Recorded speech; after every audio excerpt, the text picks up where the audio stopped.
प्रधानमंत्री डॉक्टर मनमोहन सिंह 2 देशों की अपनी यात्रा के प्रथम पड़ाव के तहत रविवार को 14वें भारत रूस शिखर सम्मेलन में हिस्सा लेने के लिए मॉस्को पहुंचे।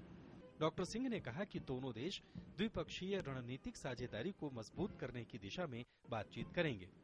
सोमवार को भारत और रूस रक्षा, परमाणु ऊर्जा, विज्ञान और तकनीक, हाइड्रोकार्बन, व्यापार और निवेश, जैव तकनीकी और सजा याफ्ता कैदियों की अदला बदली समेत आपसी सहयोग के अन्य समझौतों पर हस्ताक्षर करेंगे। डॉक्टर सिंह सोमवार को पुतिन के साथ 14वें सालाना सम्मेलन में हिस्सा लेंगे। मॉस्को में ये उनका 5वां सम्मेलन है। डॉक्टर सिंह ने कहा कि रूस शुरू से भारत का अहम साझेदार रहा है। उन्होंने आशा व्यक्त की कि इस यात्रा से दोनों देशों के संबंध नई ऊंचाइयों पर पहुंच जाएंगे।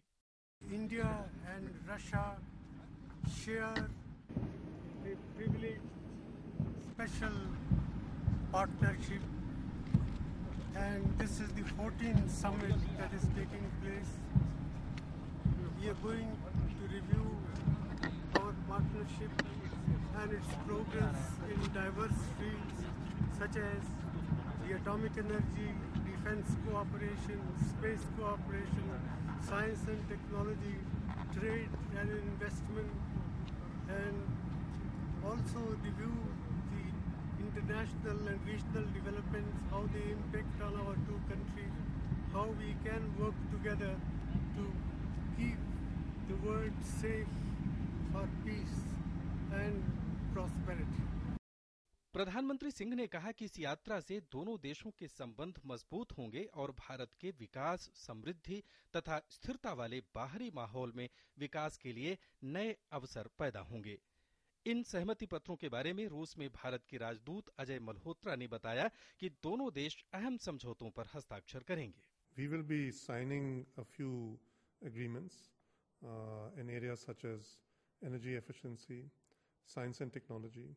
Our biggest science and technology program is with Russia, and it is also Russia's biggest science and technology program with any country of the world.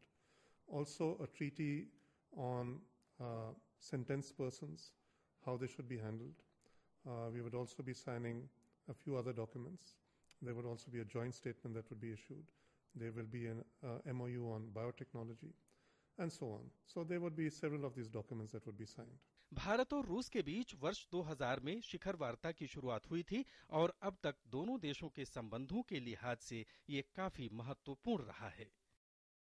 20 सितंबर के महीने में ही प्रधानमंत्री डॉक्टर मनमोहन सिंह रूस आए थे और 2 महीने के भीतर रूस की प्रधानमंत्री की दूसरी यात्रा है। यह यात्रा दर्शाती है कि 2 महीने के भीतर प्रधानमंत्री का रूस पहुंचना वाकई भारत और रूस के लिए कितना मायने रखता है और दोनों देशों के रिश्ते कितने महत्वपूर्ण हैं। हम उम्मीद करते हैं कि प्रधानमंत्री की इस रूस यात्रा के बाद दोनों देशों के संबंध और ज्यादा मजबूत होंगे। कैमरामैन चंद्र प्रकाश के साथ मनोज टुडेवाला, आकाश, डीडी न्यूज, मॉस्को।